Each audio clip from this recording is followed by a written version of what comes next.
Hello बच्चों, आज हम 10th क्लास की रिटेल का टॉपिक कर रहे हैं अपडेट स्टॉक कंट्रोल सिस्टम। इससे पहले हम स्टॉक के बारे में पढ़ चुके हैं। तो स्टॉक कंट्रोल सिस्टम क्या होता है कि व्यक्तियों और उपकरणों का ऐसा सिस्टम जो कि स्टॉक को नियंत्रित करने में हमारी मदद करता है। जैसे स्टॉक नियंत्रण मतलब स्टॉक को नियंत्रण में रखना, ना तो स्टॉक कम हो और ना ही बहुत अधिक हो। तो स्टॉक कंट्रोल सिस्टम में जैसे कि कंप्यूटर है, अन्य उपकरण है, उन सभी की सहायता से स्टॉक को नियंत्रण में रखना। तो अपडेट स्टॉक कंट्रोल सिस्टम मतलब अपने सिस्टम को अपडेट रखना। अपडेट मतलब कि उसमें नई जानकारी लगातार आती रहे कि आपके पास कितना स्टॉक है। जैसे ही स्टॉक में परिवर्तन हो तुरंत आपको उसकी सूचना मिले।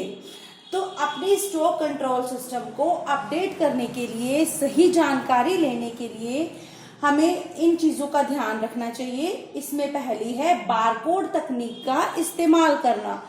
हमें स्टॉक जितनी भी आइटम्स होती हैं, जितनी भी वस्तुएं होती हैं, उन पर बारकोड लगाना चाहिए।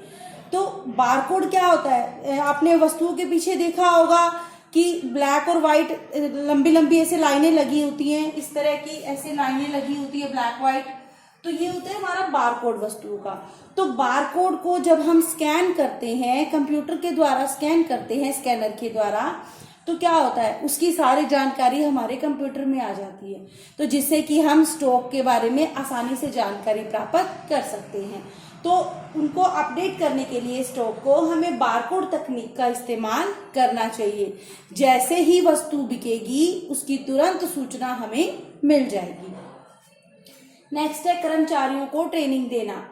जितने भी हमारे कर्मचारी हैं जो कि स्टॉक नियंत्रण करते हैं, हमारे सिस्टम का हिस्सा हैं, उन कर्मचारियों को ट्रेनिंग देना कि किस तरीके से उपकरणों का इस्तेमाल किया जाता है, किस तरीके से सिस्टम को इस्तेमाल किया जाता है और किस तरीके से हम अपडेट इंफॉर्मेशन यानी कि नई जानकारी तुरंत ले सकते हैं।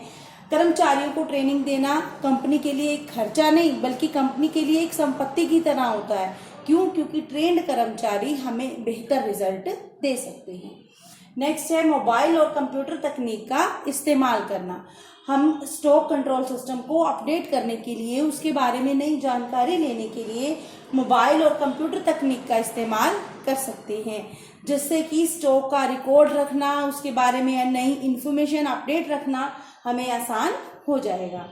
नेक्स्ट है सभी प्रकार की वस्तुओं को ध्यान में रखना। जब भी हम स्टॉक कंट्रोल की बात करते हैं, स्टॉक की बात करते हैं, तो हम केवल उन्हीं वस्तुओं के स्टॉक की बात नहीं करते जो कि अधिक बिकती हैं, बल्कि सभी प्रकार की वस्तुओं के स्टॉक को ध्यान में रखना चाहिए। चाहे वो उनकी सेल अधिक हो या फिर कम हो।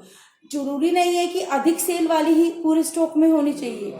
जिनकी सेल कम होती है उनका भी हमें उचित मात्रा में स्टॉक रखना होता है, उनके सिस्टम को भी हमें अपडेट करना होता है। तो इन सब बातों को ध्यान में रखकर हम अपने स्टॉक कंट्रोल सिस्टम को आसानी से अपडेट कर सकते हैं। उम्मीद है आपको ये समझ में आया होगा। Thank you.